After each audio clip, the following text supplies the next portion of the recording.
दोस्तों चलिए आज की वीडियो शुरू करते हैं।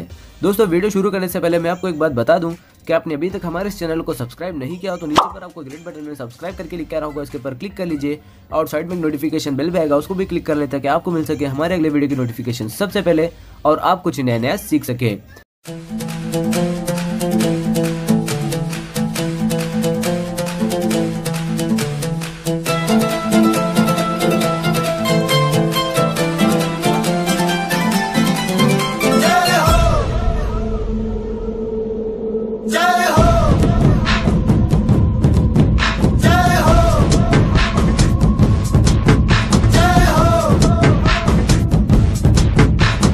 आजा आजा जिंद शामी आने के तले, आजा जरी वाले नीले आसमाने के तले। जय हो जय हो। आजा आजा जिंद शामी आने के तले, आजा जरी वाले नीले आसमाने के तले। जय हो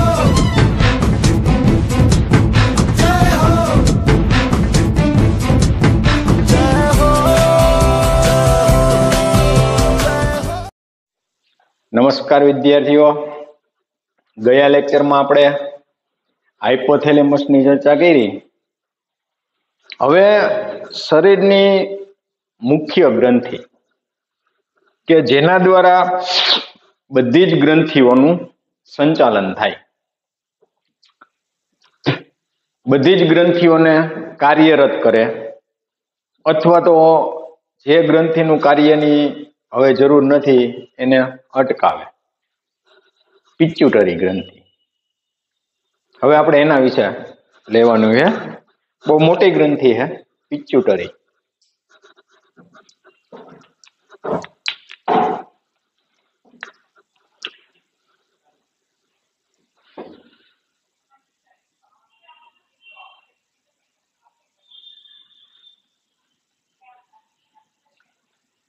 પિટ્યુટરી ગ્રંથિ લાંબી થિયરી है છોકરાઓ। સેલા ટર્સિકા તરીકે ઓળખાતી અસ્થિ ગુહામાં પિટ્યુટરી ગ્રંથિ આવેલી હોય। એટલે તમને કોઈ એમ કહે કે પિટ્યુટરી ગ્રંથિનું સ્થાન, તો સેલા ટર્સિકા।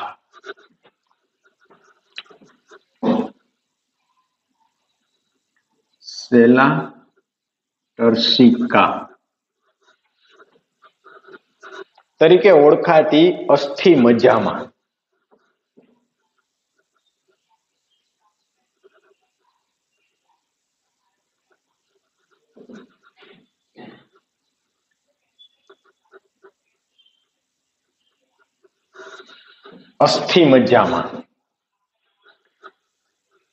પિટ્યુટરી ગ્રંથિ આવેલી હોય। અસ્થિ ગુહાઓ, સોરી મજા નહીં, અસ્થિ ગુહામાં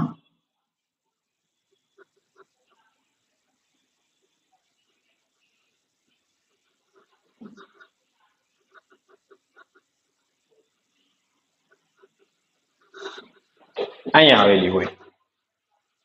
હાઇપોથેલેમસ સાથે ટૂંકા દંડ દ્વારા જોડાયેલી હોય। કારણ કે હમણાં આપણે હાઇપોથેલેમસ ગયા લેક્ચરમાં જોયું ત્યારે આપણે એવું કીધું હતું કે હાઇપોથેલેમસ માંથી બે પ્રકારના અંતઃસ્ત્રાવનો સ્ત્રાવ થાય। એક ગ્રોથ હોર્મોન્સ એટલે વૃદ્ધિ પ્રેરક અંતઃસ્ત્રાવ કે જે પિટ્યુટરી ગ્રંથિને કાર્યરત કરાવે, ને બીજું અવરોધક અંતઃસ્ત્રાવ જે પિટ્યુટરી ગ્રંથિમાંથી ઉત્પન્ન થતા અંતઃસ્ત્રાવને અટકાવે। તો બેયના જોડાણ સ્થાન છે એ દંડ દ્વારા હોય। એટલે પિટ્યુટરી ગ્રંથિ હાઇપોથેલેમસ સાથે જે હાઇપોથેલેમસ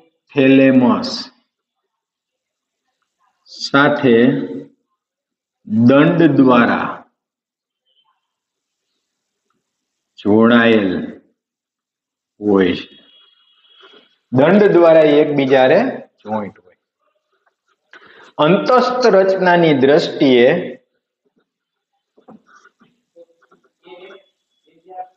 અંતસ્થ રચનાની દ્રષ્ટિએ એટલે કે પિટ્યુટરીની અંદરની રચના, એડિનો હાઇપોફાઇસિસ અને ન્યુરોહાઇપોફાઇસિસમાં વિભાજિત હોય. બે ભાગમાં એનું વિભાજન થાય. એડિનો હાઇપોફાઇસિસ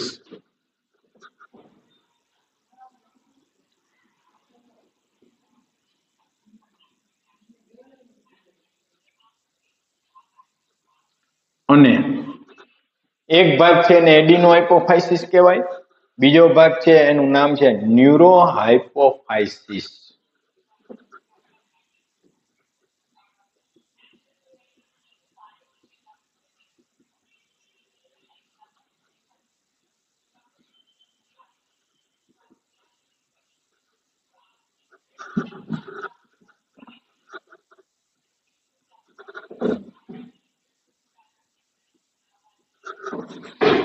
આને બે ભાગમાં વિભાજિત કર્યા. બે ભાગ પડે. એક એડિનો હાઇપોફાઇસિસ, બીજો ન્યુરો હાઇપોફાઇસિસ.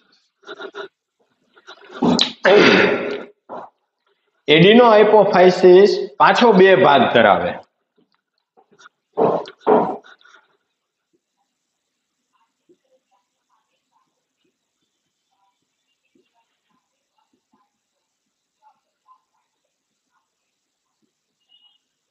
ફરીથી બે ભાગમાં વિભાજિત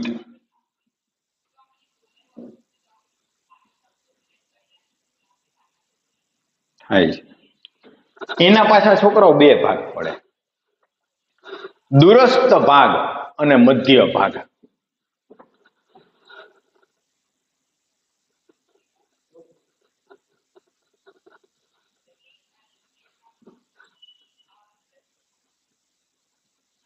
આમ બે ભાગ પડ્યા.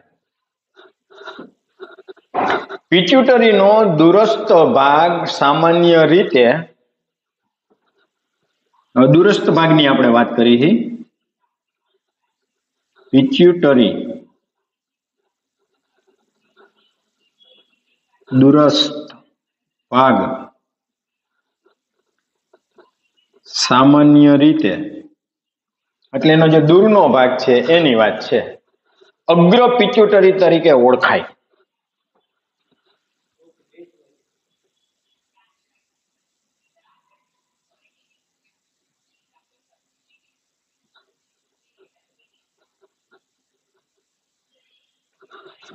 એટલે અગ્ર ભાગ છે, એટલે સોરી દૂરસ્થ ભાગ છે એને પિટ્યુટરી ગ્રંથિનો અગ્રસ્થ પિટ્યુટરી તરીકે ઓળખાય.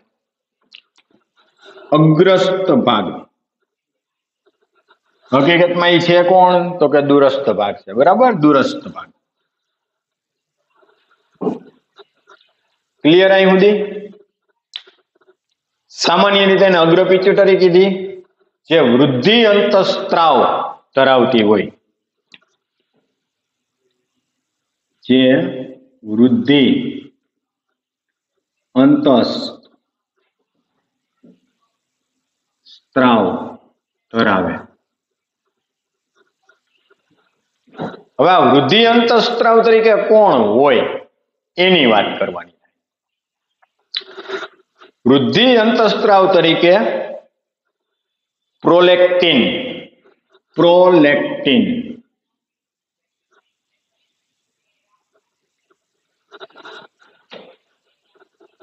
PRL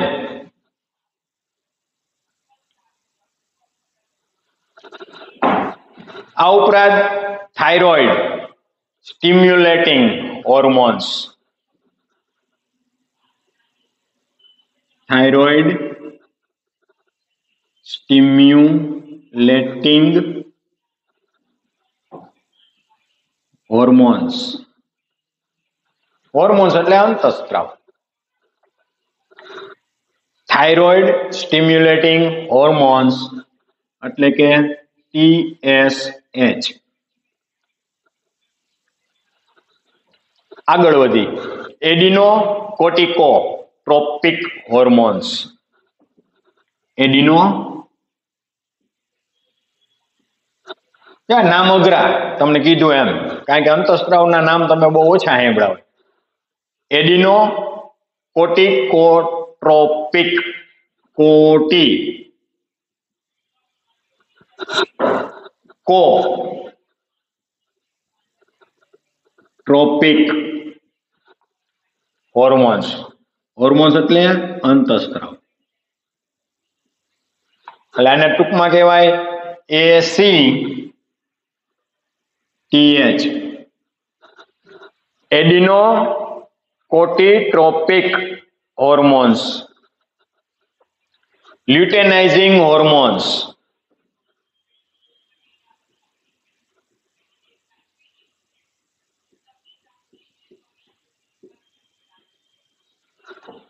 એને શોર્ટમાં કહેવાશે LH.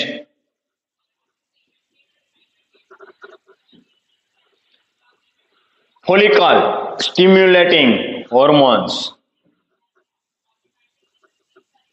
Follicle stimulating hormones, FSH. મેં તમને સ્પષ્ટ અલગ પાડી દીધા છે વ્યવસ્થિત. આ બધા નામ છે એ એકવારમાં તમને છોકરાઓ યાદ નહીં રહે. હું તમને અત્યારથી કહી દઉં. એના માટે તમારે થોડી ઘરે પ્રેક્ટિસ કરવી પડશે.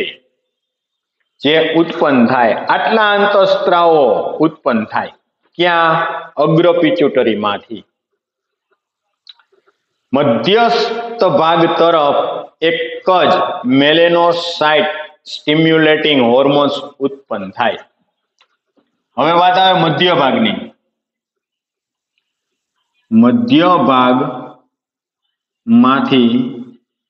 ફક્ત એક જ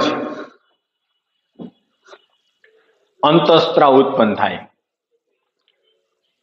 ને ઈ છે મેલેનોસાઇટ સ્ટિમ્યુલેટિંગ, મેલેનોસાઇટ સ્ટિમ્યુલેટિંગ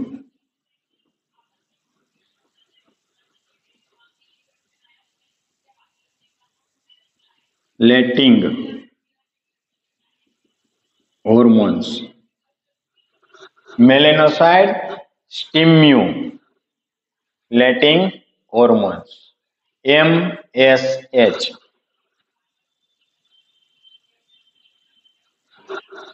બરાબર? આ એક જ ઉત્પન્ન થાય.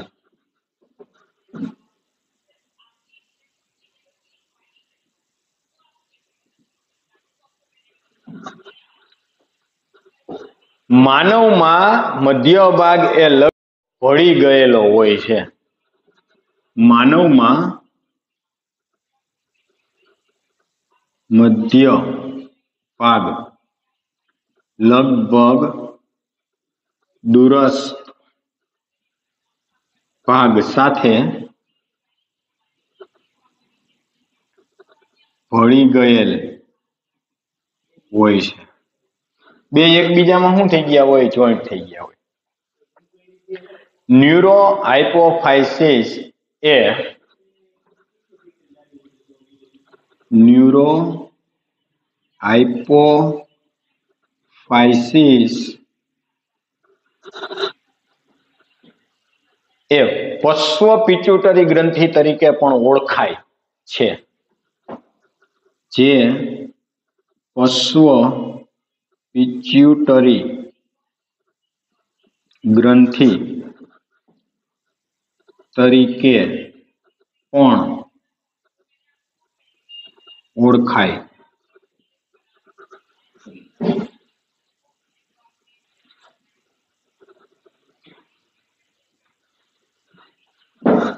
ન્યુરો હાઇપોફાઇસિસ છે ને, જેને પશ્વ પિટ્યુટરી ગ્રંથિ તરીકે પણ ઓળખવામાં આવે. એટલે અહીં સુધીની ચર્ચા થઈ ને છોકરા, કોની થઈ? એડિનો હાઇપોફાઇસિસ. કારણ કે બે ભાગ પડ્યા ને પિટ્યુટરી ગ્રંથિના, અગ્ર ભાગ ને પશ્વ ભાગ, એમ કહી દો તો હાલે. તો પેલા એડિનો હાઇપોફાઇસિસ ની આપણે વાત કરી. હવે કોની વાત આવે? ન્યુરો હાઇપોફાઇસિસ ની. આપણે આને અલગ પેન થી બતાવી દઈ જેથી તમને ખબર પડે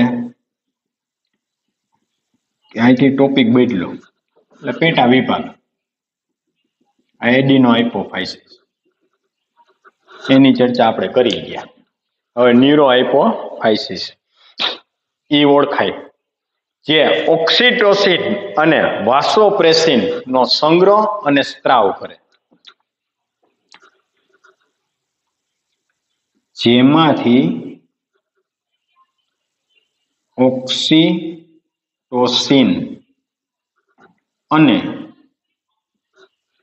એક તો ઓક્સિટોસિન નામનો અંતઃસ્ત્રાવ ને બીજો વાસોપ્રેસિન નો સંગ્રહ થાય અને એનો સ્ત્રાવ પણ થાય.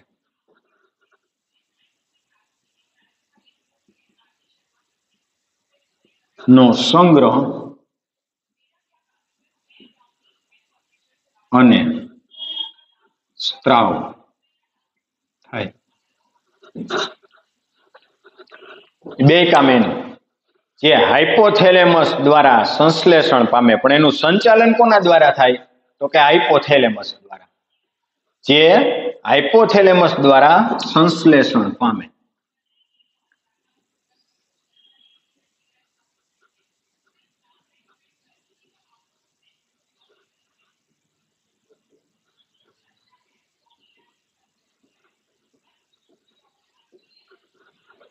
ક્લિયર? આટલું બહુ લાંબી ચર્ચા છે, હજી તો આપણે 25% પહોંચ્યા. હવે આ હાઇપોથેલેમસ દ્વારા એનું થાય છે સંશ્લેષણ, તેનું ચેતાક્ષ દ્વારા ન્યુરો હાઇપોફાઇસિસ વહન તરફ થાય. તેનું ચેતાક્ષ દ્વારા ન્યુરો હાઇપોફાઇસિસ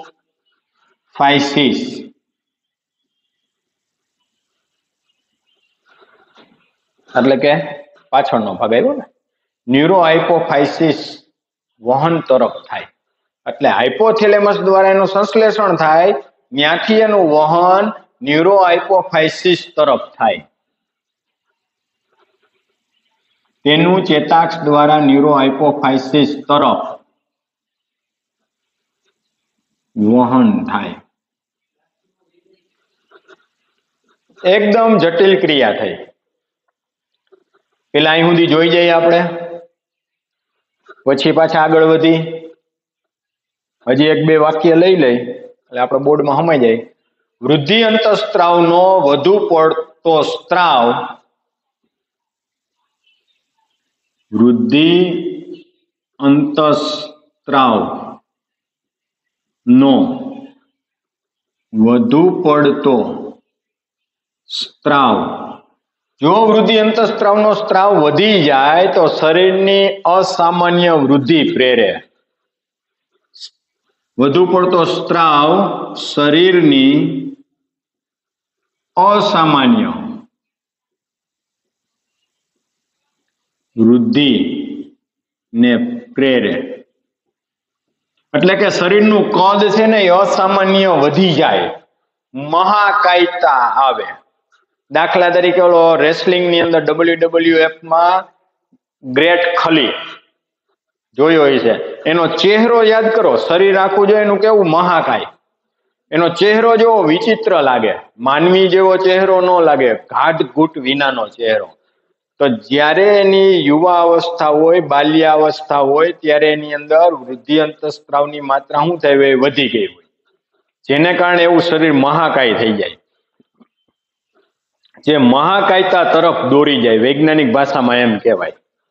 જો આવું થાય તો તે મહાકાયતા તરફ દોરી જાય, મહાકાય શરીર થઈ જાય, સામાન્ય માણસ કરતા કઈક અલગ. વૃદ્ધિ અંતઃસ્ત્રાવનો ઓછો સ્ત્રાવ, વૃદ્ધિ અંતઃસ્ત્રાવ નો ઓછો સ્ત્રાવ થાય તો, જેટલો થવો જોઈએ એના કરતા ઓછો થાય તો વૃદ્ધિને કુંઠિત કરે,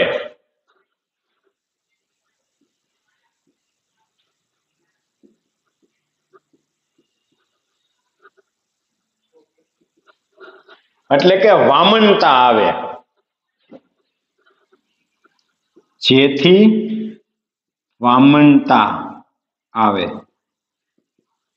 જેને આપણે ઠીંગુજી ગઈ સર્કસમાં હોય બાઠિયા જોકર, એની અંદર વૃદ્ધિ અંતઃસ્ત્રાવ ઓછી માત્રામાં થયો હોય તો એમાં વામનતા આવે. હવે છોકરાઓ અત્યારે આપણે પેલા આટલું રાખીએ, આટલું જોઈ જાય પાછું, પછી આગળ આપણે થિયરીમાં વધી. પિચ્યુટરી ગ્રંથિ સેલા ટર્સિકા તરીકે ઓળખાતી અસ્થિ ગુહામાં પિચ્યુટરી ગ્રંથિ આવેલી હોય, જે હાઇપોથેલેમસ સાથે દંડ દ્વારા જોડાયેલી હોય. અંતસ્થ રચનાની દ્રષ્ટિએ પિચ્યુટરી ગ્રંથિના બે ભાગ પડ્યા, એક એડિનો હાઇપોફાઇસિસ, બીજો ભાગ ન્યુરો હાઇપોફાઇસિસ. હવે પેલા વાત કરીએ આપણે એડિનો હાઇપોફાઇસિસ. એડિનો હાઇપોફાઇસિસ ને પાછું બે ભાગમાં વિભાજિત કરવામાં આવ્યું, દૂરસ્થ ભાગ ને મધ્ય ભાગ. પિચ્યુટરીનો દૂરસ્થ ભાગ સામાન્ય રીતે અગ્ર પિચ્યુટરી તરીકે ઓળખાય, જે વૃદ્ધિ અંતઃસ્ત્રાવ ધરાવતું હોય. કેટલા? તો કે 5. Prolactin, thyroid stimulating hormones, adrenocorticotropic hormones, luteinizing hormones, follicle stimulating hormones. લાંબો શબ્દ હોય ને છોકરાઓ, લાંબો શબ્દ એના કટકા કરી નાખાય એટલે યાદ રાખવો સહેલો પડે. મધ્ય ભાગમાંથી ફક્ત એક જ અંતઃસ્ત્રાવનો સ્ત્રાવ થાય, મેલેનોસાઇટ સ્ટિમ્યુલેટિંગ હોર્મોન્સ. માનવમાં મધ્ય ભાગ લગભગ દૂરસ્થ ભાગ સાથે ભળી ગયેલો હોય એટલે એને જુદો પાડી શકાતો નથી, બે એકબીજા જોઈન્ટ થઈ ગયા હોય. હવે વાત આવે ન્યુરો હાઇપોફાઇસિસ, જે પશ્વ પિચ્યુટરી ગ્રંથિ તરીકે ઓળખાય. એટલે તમે દૂરસ્થ ભાગ એટલે અગ્ર પિચ્યુટરી ગ્રંથિ થઈ ને મધ્ય ભાગ એટલે પશ્વ પિચ્યુટરી ગ્રંથિ થઈ. તો અગ્ર પિચ્યુટરી ગ્રંથિના અંતઃસ્ત્રાવ કેટલા? તો કે 5, એટલે sorry 6. Prolactin, thyroid stimulating hormones, adrenocorticotropic hormones, luteinizing hormones અને ફોલિકલ સ્ટિમ્યુલેટિંગ હોર્મોન્સ. 4, સોરી 4 નહીં પણ કેટલા થયા? 5. અને મધ્ય ભાગમાંથી એક મેલેનોસાઇટ સ્ટિમ્યુલેટિંગ હોર્મોન્સ. એટલે પિચ્યુટરી ગ્રંથિમાંથી ટોટલ કેટલા ઉત્પન્ન થયા? તો કે 5, જેમાંથી ઓક્સિટોસિન અને વાસોપ્રેસિન સંગ્રહ અને સ્ત્રાવ થાય, જે હાઇપોથેલેમસ દ્વારા સંશ્લેષણ પામે, ચેતાક્ષ દ્વારા ન્યુરો હાઇપોફાઇસિસ તરફ એનું વહન થાય. વૃદ્ધિ અંતઃસ્ત્રાવનો વધુ પડતો સ્ત્રાવ થાય તો સામાન્ય રીતે વૃદ્ધિ અમર્યાદિત વધી જાય, જેને મહાકાયતા કહેવાય. વૃદ્ધિ અંતઃસ્ત્રાવનો ઓછો સ્ત્રાવ થાય તો વૃદ્ધિને કુંઠિત કરે, એટલે કે વિકાસ જે થવો જોઈએ 5.5 ફૂટની હાઈટ આપણી આવવી જોઈએ, 5, 5.5, એની જગ્યાએ કેવી રહી જાય? હાઈટ નીચી રહી જાય, જેને વામનતા કહેવાય, ઠીંગુજી બાઠિયા.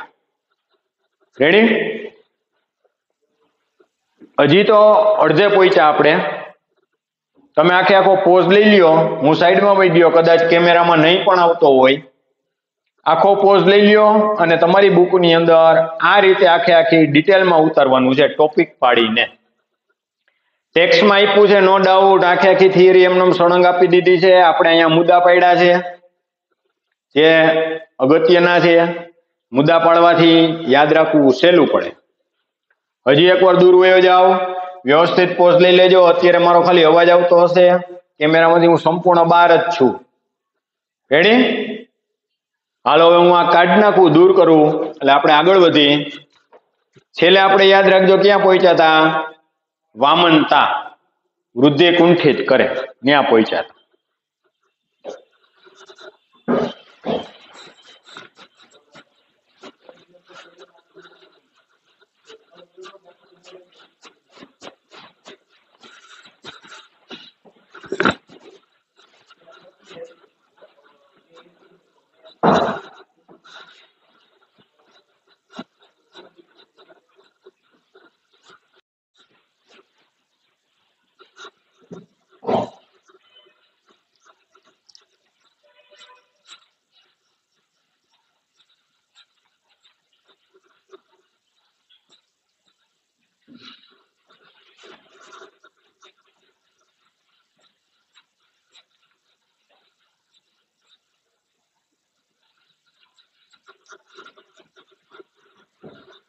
હાલો આગળ વધી. છેલ્લે આપણે વાત કરી કુંઠિત. જેથી પિટ્યુટરી વામનતા સર્જાય, તો આપણે વાત કરી વામનતા આવે. પુખ્તમાં વૃદ્ધિ અંતઃસ્ત્રાવનો વધુ પડતો સ્ત્રાવ, એટલે પુખ્ત વ્યક્તિમાં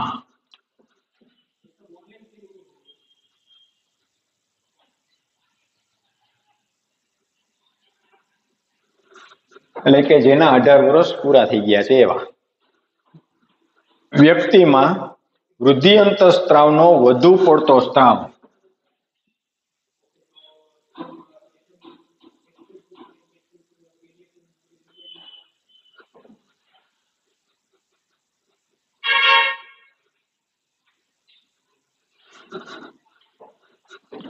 જો એમાં વધુ પડતો સ્ત્રાવ થાય તો ખાસ વચગાળાની ઉંમરમાં ગંભીર શારીરિક પરિવર્તન પ્રેરે.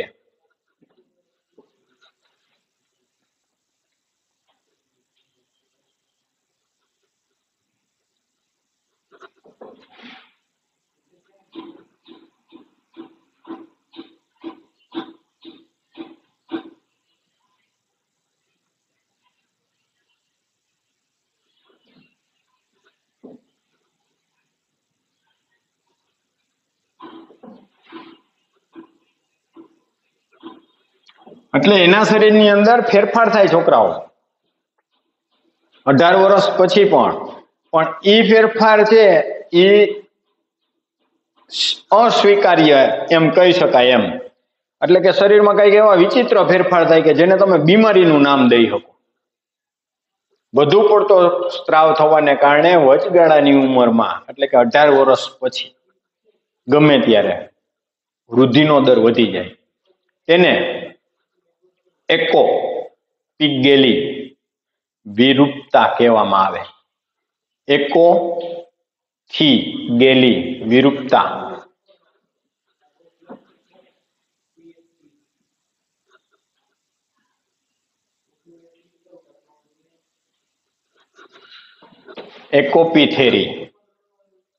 એકોપીથેલી વિરૂપતા તરીકે ઓળખવામાં આવે. એકોપીગેલી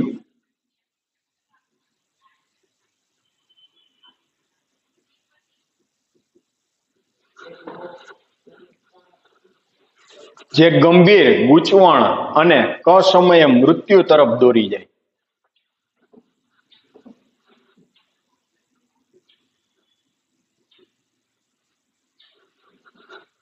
ગંભીર ગૂંચવણ એટલે બીમારી અને કા મૃત્યુ થઈ જાય.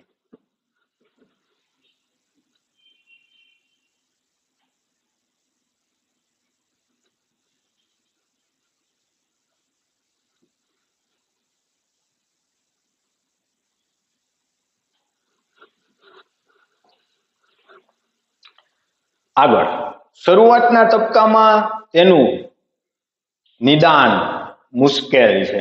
એટલે સ્ટાર્ટિંગ બેઝમાં હજી એનામાં વિકૃતિ આવતી હોય, ટૂંકમાં મર્યાદિત વૃદ્ધિ થતી હોય, વિકૃતિ થઈ 18 વર્ષ પછી, તો શરૂઆતની અંદર એની કોઈ તબીબી ચિકિત્સા થઈ શકે નહીં, નિદાન થાય નહીં, મુશ્કેલ બને. શરૂઆતના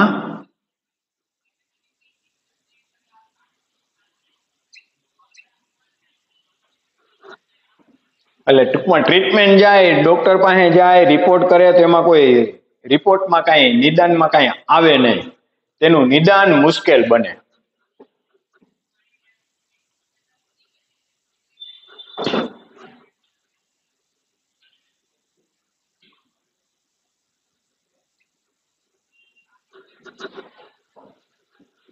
ખબર ન પડે કે આ કોને લીધે થયું. શારીરિક લક્ષણો પ્રદર્શિત થાય નહીં, શરીરમાં કોઈ એવા ફેરફાર દેખાય નહીં, પણ એને અંદરથી એમ લાગે કે મને કઈક પ્રોબ્લેમ છે. શારીરિક લક્ષણો પ્રદર્શિત થતા નથી.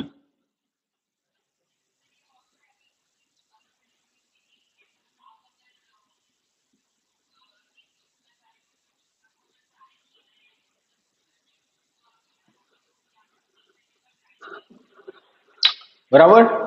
ત્યાં સુધી તેનું નિદાન થઈ શકતું નથી। જ્યાં સુધી શારીરિક લક્ષણ પ્રદર્શિત થાય નહીં ત્યાં સુધી ડોક્ટર એનું નિદાન કેમ કરે? તમારા શરીરમાં કાંઈક એવા ચિહ્ન તો દેખાવા જોઈએ ને તો ડોક્ટરને ખબર પડે કે આનું આ છે, એટલે ત્યાં સુધી તેનું નિદાન થઈ શકતું નથી।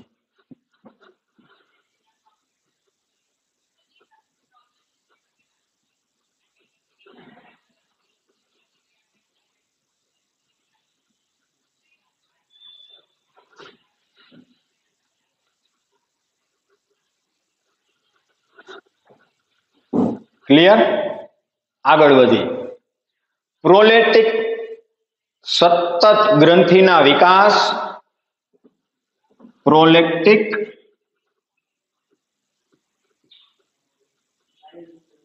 સતત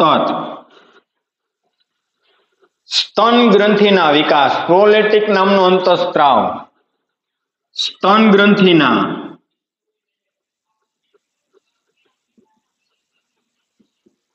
વિકાસ એટલે સ્ત્રીમાં અને દૂધના સ્ત્રાવનું નિયમન કરે।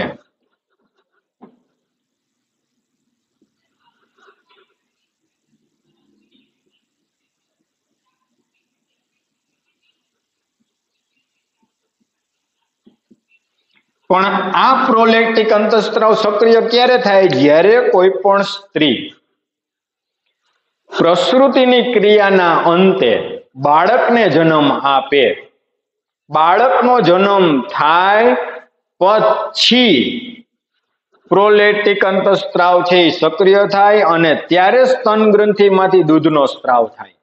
ગમે ત્યારે દૂધનો સ્ત્રાવ થતો નથી। ખાસ મગજમાં રાખજો, પૂછાઈ શકે કે સ્ત્રીની અંદર દૂધનો સ્ત્રાવ કયા સમયગાળા દરમિયાન થાય?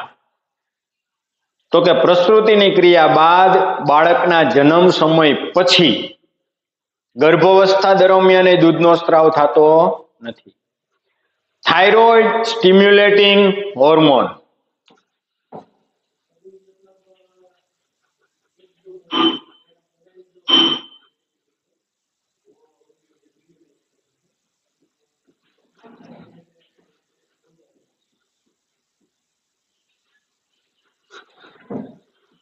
થાઇરોઇડ સ્ટિમ્યુલેટિંગ હોર્મોન્સ TSH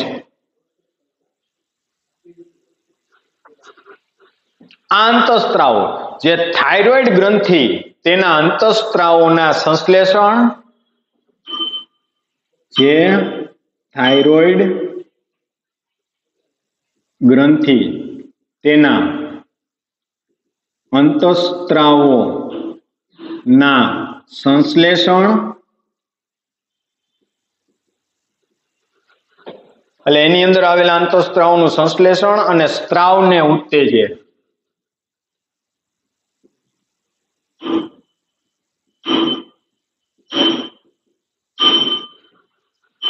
આ એનું કામ। એડિનોકોર્ટિકોટ્રોપિક હોર્મોન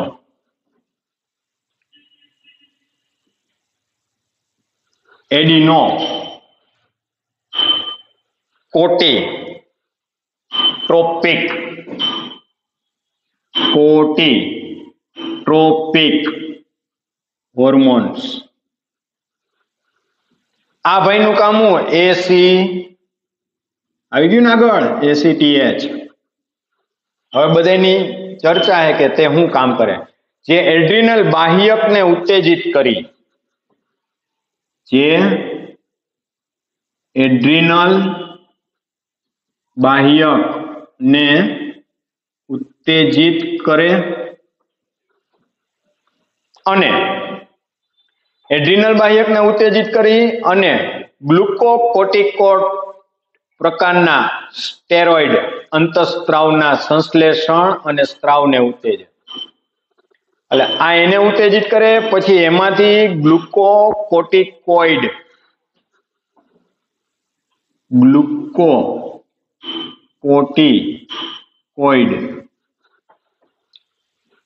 પ્રકારના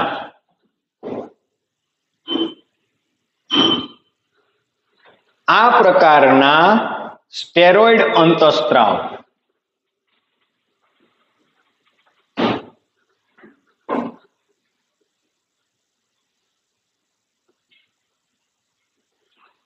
નું સંશ્લેષણ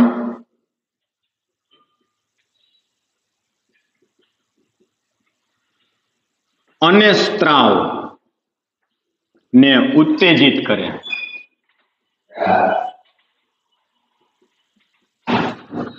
ઈ કામ થયું આ કોનું? એડિનોકોર્ટિકોટ્રોપિક હોર્મોન્સ. આગળ વધી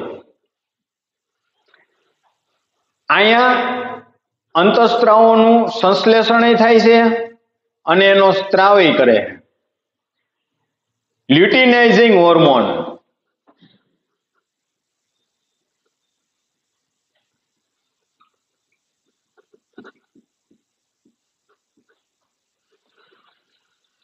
એનું શોર્ટ LH. હવે એનું કાર્ય અને ફોલિકલ સ્ટિમ્યુલેટિંગ હોર્મોન્સ અને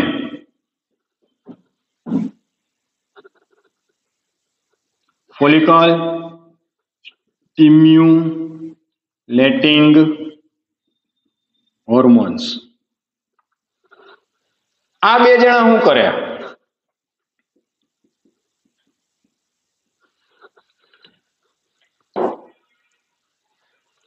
જનનપિંડ ક્રિયાઓને ઉત્તેજિત કરે.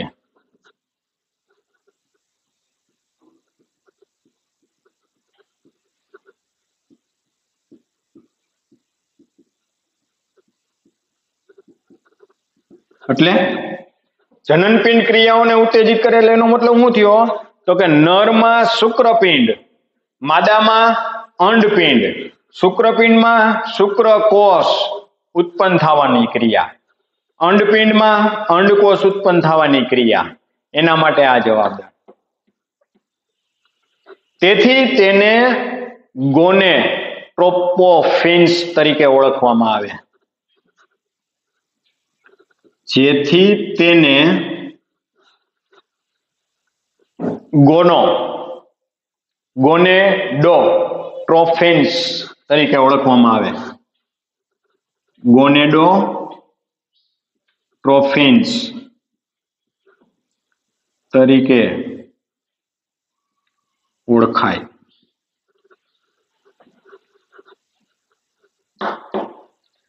નરમાં લ્યુટિનાઇઝિંગ હોર્મોન્સ,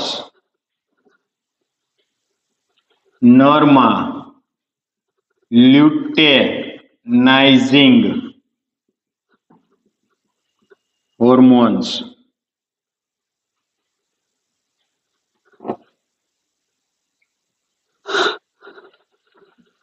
નરમાં ન્યુટ્રલાઇઝિંગ હોર્મોન્સ એ શુક્રપિંડમાંથી અંડકોષ જનનના સંશ્લેષણ પણ અને સ્ત્રાવ પણ કરે. શુક્રપિંડ અને અંડપિંડમાં સંશ્લેષણ અને સ્ત્રાવ કરે.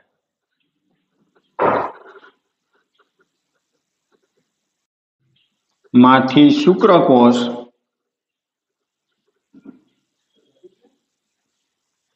અને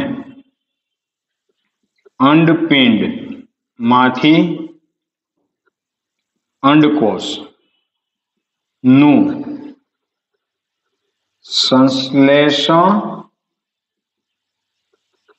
અને સ્ત્રાવ કરે.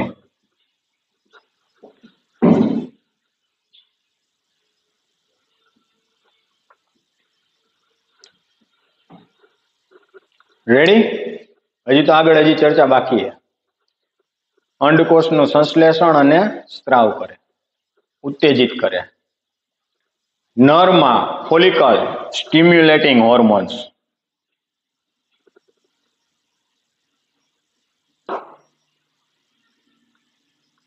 એટલે આ માદાની વાત થઈ. હવે નરની અંદર ફોલિકલ સ્ટિમ્યુલેટિંગ હોર્મોન્સ અને એન્ડ્રોજન્સ શુક્રકોષની ક્રિયાને નિયંત્રિત કરે. નરમાં follicle stimulating hormones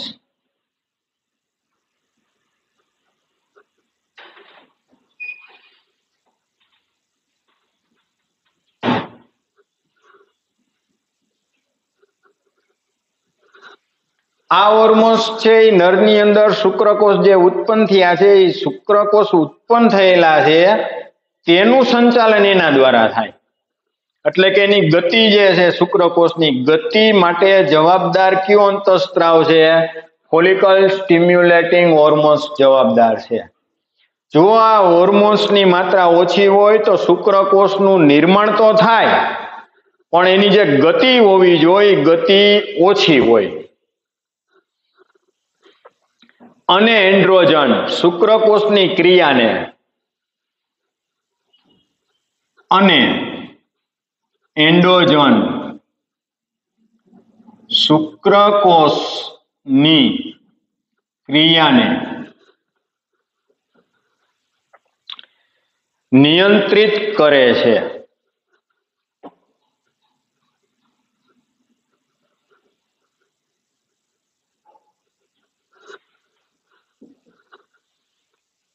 માદામાં luteinising hormones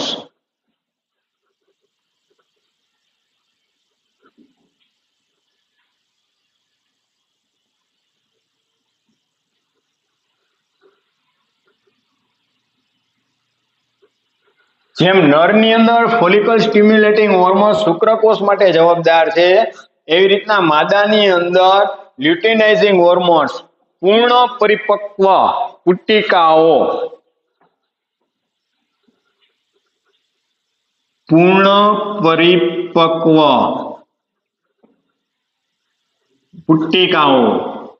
કે જેમાંથી પુટ્ટિકામાંથી ભવિષ્યમાં શું બનશે? અંડકોષ.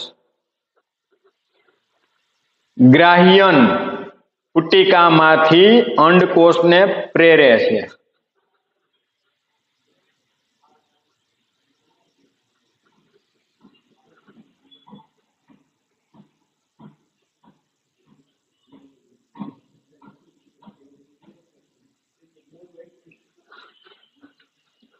આ રીતના અંડકોષ બને. અંડપિંડ બાદ ખાલી પડેલ એટલે અંડકોષનો ત્યાગ થઈ જાય. અંડકોષનો ત્યાગ થયા બાદ જેને અંડપતન કહેવાય. ખાલી પડેલ અંડપુટ્ટિકામાંથી નિર્માણ પામતા અંડપતન બાદ ખાલી પડેલ, હવે એમાંથી અંડકોષ નીકળી ગયો, ખાલી પડેલ અંડપુટ્ટિકામાંથી નિર્માણ પામતા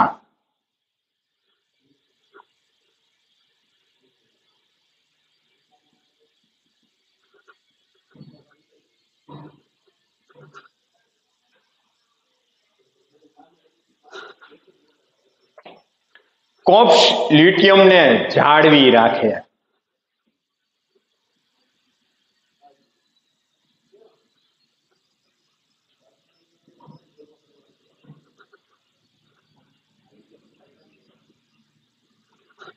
એનું કામ છે. પેલા આપણે છોકરા આટલું જોઈ જાય, પછી આગળ જાય. હવે 25% બાકી છે, 75% થિયરી આપણી પૂરી થઈ ગઈ. તો કે આપણે છેલ્લે વાત કરી હતી કે ભાઈ વધુ પડતો સ્ત્રાવ થઈ જાય તો વામનતા આવી જાય, ઓછો સ્ત્રાવ થાય વધુ પડતો સ્ત્રાવ થાય તો મહાકાયતા આવી જાય, ઓછો સ્ત્રાવ થાય તો વામનતા આવી જાય.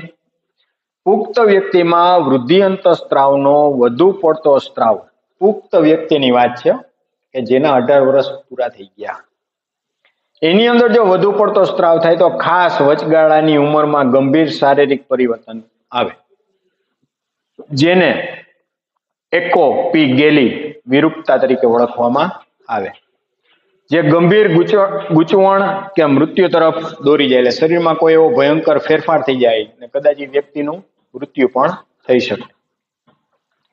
શરૂઆતના તબક્કામાં એનું નિદાન થતું નથી, શારીરિક લક્ષણો પ્રદર્શિત થતા નથી, શરીરમાં કોઈ ફેરફાર દેખાતો નથી, ત્યાં સુધી તેનું નિદાન થઈ શકે નહીં. જ્યાં સુધી શરીરમાં કોઈ ફેરફાર જ ન થાય તો ડોક્ટર નિદાન કરે છે નું રિપોર્ટ શેનો થાય? કઈક પ્રોબ્લેમ તો હોવો જોઈએ ને, ખબર પડતી નથી. પ્રોલેક્ટિક અંતઃસ્ત્રાવ સ્તન ગ્રંથિના વિકાસ અને દૂધના સ્ત્રાવનું નિયમન કરે. પણ આ પ્રોલેક્ટિક અંતઃસ્ત્રાવ ક્યારે સક્રિય થાય? ખાસ યાદ રાખજો, મેં કીધું એમ કોઈ પણ સ્ત્રી બાળકને જન્મ આપે પછી સ્તન ગ્રંથિમાંથી દૂધનો સ્ત્રાવ થાય. થાઇરોઇડ સ્ટિમ્યુલેટિંગ હોર્મોન્સ, હવે એનું કાર્ય. તો કે આ થાઇરોઇડ સ્ટિમ્યુલેટિંગ હોર્મોન શું કામ કરે? જે થાઇરોઇડ ગ્રંથિ તેને અંતઃસ્ત્રાવનો સંશ્લેષણ અને સ્ત્રાવ કરવા માટે ઉત્તેજિત કરે. એડિનો કોર્ટિકોટ્રોપિક હોર્મોન્સ જે એડ્રિનલ બાહ્યકને ઉત્તેજિત કરે. ગ્લુકોકોર્ટિકોઇડ પ્રકારના સ્ટેરોઇડ અંતઃસ્ત્રાવનું સંશ્લેષણ અને સ્ત્રાવ કરે. લ્યુટિનાઇઝિંગ હોર્મોન્સ આ શું કામ કરે? અને ફોલિકલ સ્ટિમ્યુલેટિંગ હોર્મોન્સ આ બે જનન પિંડ ક્રિયાઓને ઉત્તેજિત કરે, જેથી તેને ગોનેડોટ્રોફિન્સ તરીકે ઓળખવામાં આવે. નરમાં લ્યુટેનાઇઝિંગ હોર્મોન શુક્રપિંડમાંથી, શુક્રકોષ અને અંડપિંડમાંથી નર કાઢી નાખીએ. લ્યુટેનાઇઝિંગ હોર્મોન્સ શુક્રપિંડમાંથી શુક્રકોષ ને અંડપિંડમાંથી અંડકોષનું સંશ્લેષણ અને સ્ત્રાવ કરવામાં મદદ કરે. ખાલી નરમાં ફોલિકલ સ્ટિમ્યુલેટિંગ હોર્મોન્સ અને એન્ડોજન શુક્રકોષની ક્રિયાને નિયંત્રિત કરે. માદામાં લ્યુટેનાઇઝિંગ હોર્મોન્સ પૂર્ણ પરિપક્વ પુટિકાઓ ગ્રાહિયન પુટિકામાંથી અંડકોષને ઉત્પન્ન કરે. એટલે પુટિકામાંથી ગ્રાહ્ય પુટિકા બને, ગ્રાહ્ય પુટિકામાંથી અંડકોષનો ત્યાગ થાય. અંડકોષનો ત્યાગ થઈ જાય એટલે એને અંડપતન કહેવાય. અંડપતન બાદ ખાલી પડેલ અંડપુટિકામાંથી નિર્માણ પામતા કોપ્સ લ્યુટિયમ ને જાળવી રાખવાનું કાર્ય કરે. આખો પોઝ લઈ લેજો, પછી આપણે આગળ જાય. હું કાઢી નાખું છું આ. એટલે હવે છેલ્લો ટોપિક અથવા તો છેલ્લો એક નાનો એવો કટકો બાકી છે અંતઃસ્ત્રાવનો. થિયરી અઘરી પડે, કારણ કે અંતઃસ્ત્રાવ ને એના નામ, એના કાર્ય, તૈયારી ફૂલ કરવી પડે, કારણ કે કોનું કાર્ય શું છે એ આડાવરું થઈ જાય આમાં.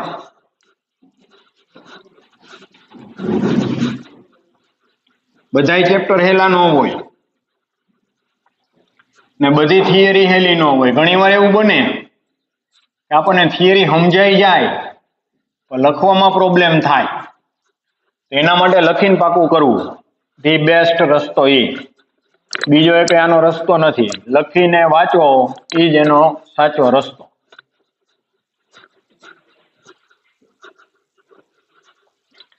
માદામાં FSH ફોલિકલ સ્ટિમ્યુલેટિંગ હોર્મોન્સ. હવે તમને નામ યાદ રહી જવા જોઈએ એટલે આખા નામ લખવા નહીં. માદામાં ફોલિકલ સ્ટિમ્યુલેટિંગ હોર્મોન્સ અંડપુટિકાઓની વૃદ્ધિ અને વિકાસને ઉત્તેજે. જે અંડપુટિકાઓની વૃદ્ધિ અને વિકાસ ને ઉત્તેજે.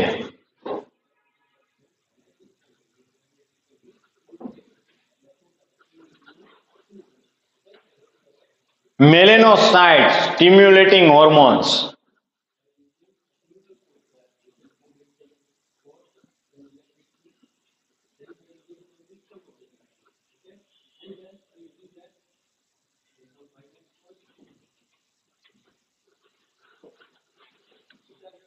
આનું શોર્ટ નેમ શું થાય? MSH.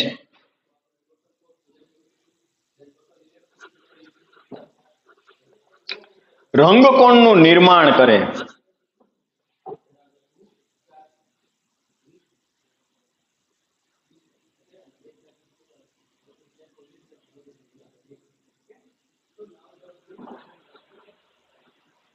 રેડી?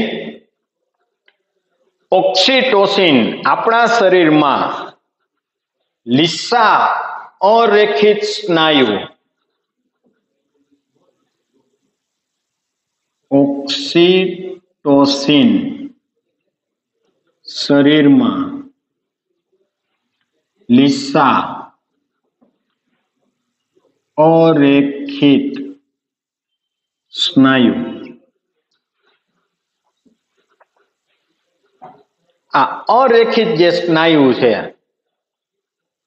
તેને સ્નાયુને સંકોચનને ઉત્તેજિત કરે.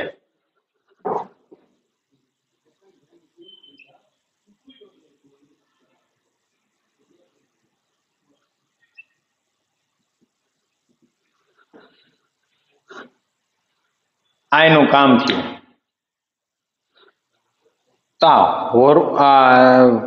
મેલેનોસાઇટ સ્ટિમ્યુલેટિંગ હોર્મોન્સ રંગકણનું નિર્માણ કરે. એટલે કયા રંગકણ? 10માં આવી ગયો ચામડીના રંગકણ. શેના? ચામડીના. એટલે આપણે કાળા થાય, રૂપાળા થાય, અમારા જેવા મીડિયમ થાય એમ. માદામાં ગર્ભાશયનું બાળ પ્રસૃતિની ક્રિયા વખતે માદામાં ગર્ભાશયનું બાળ પ્રસૃતિ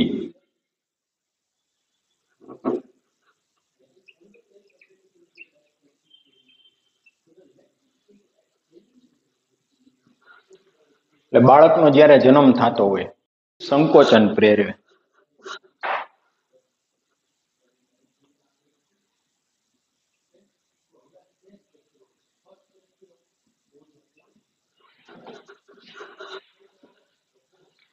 ગ્રંથિમાંથી દૂધનો સ્ત્રાવ કરાવે.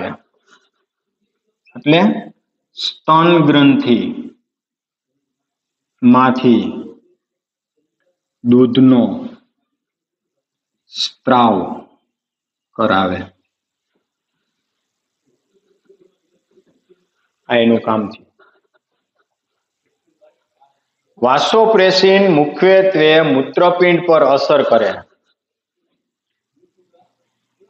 વાસોપ્રેસિન મુખ્યત્વે મૂત્રપિંડ પર અસર કરે. મૂત્રપિંડને અસર કરે અને પાણી તથા ઇલેક્ટ્રોલાઇટ્સનું મૂત્રપિંડ નલિકાના અસર કરે અને પાણી તથા ઇલેક્ટ્રોલાઇટ્સના આપણે ભણ્યા હતા ને મૂત્રગારણની ક્રિયા યાદ કરો. મૂત્રપિંડ નલિકાના દૂરસ્થ ગૂંચળા દ્વાર લાઇટ્સ નું મૂત્રપિંડ નલિકાના દૂરસ્થ ગૂંચળામય ભાગ, નિકટવર્તી ગૂંચળામય ભાગ, દૂરસ્થ ગૂંચળામય ભાગ યાદ કરો. દૂરસ્થ ગૂંચળામય ભાગ દ્વારા પુનઃશોષણને ઉત્તેજિત કરે.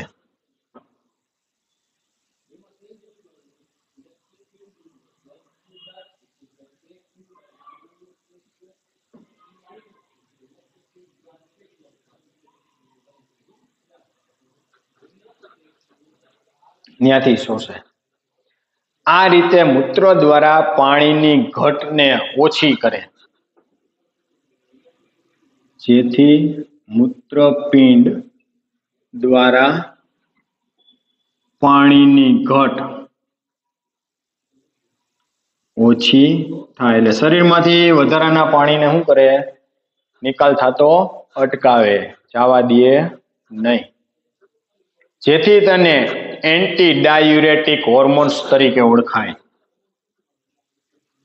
જેથી તેને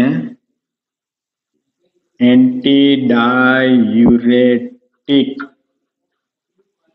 હોર્મોન્સ કહે છે. ADH.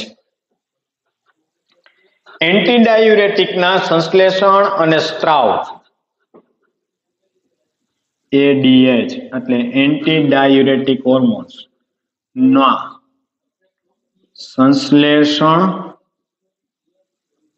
અને સ્ત્રાવ,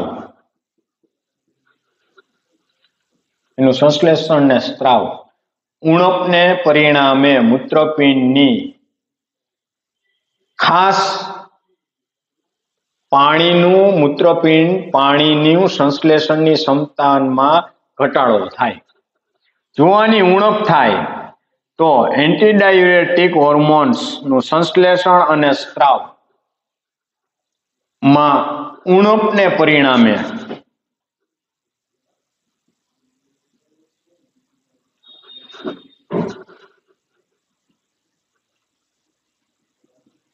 એટલે જેટલી માત્રામાં એનો સ્ત્રાવ થવો જોઈએ એના કરતા ઓછો સ્ત્રાવ થાય તો મૂત્રપિંડની પાણી સંગ્રહવાની ક્ષમતામાં ઘટાડો થાય.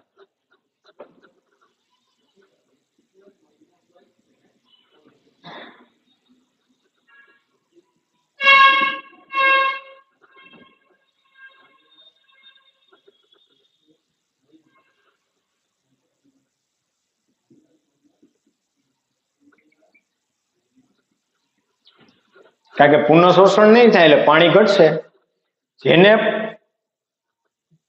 તેને પાણીના વ્યય અને વિજલીકરણ તરફ દોરી જાય.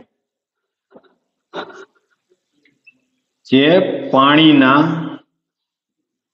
વ્યય અને નિર્જલીકરણ તરફ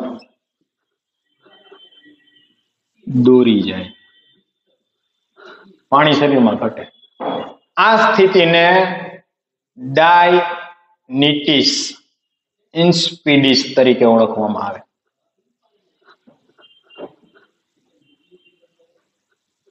આ સ્થિતિને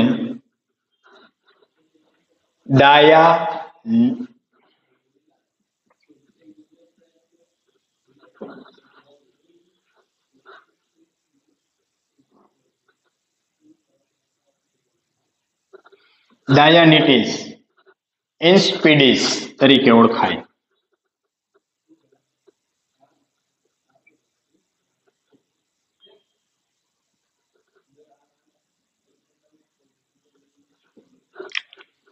અહીંયા છોકરો પિટ્યુટરી ગ્રંથિ પૂરી થાય.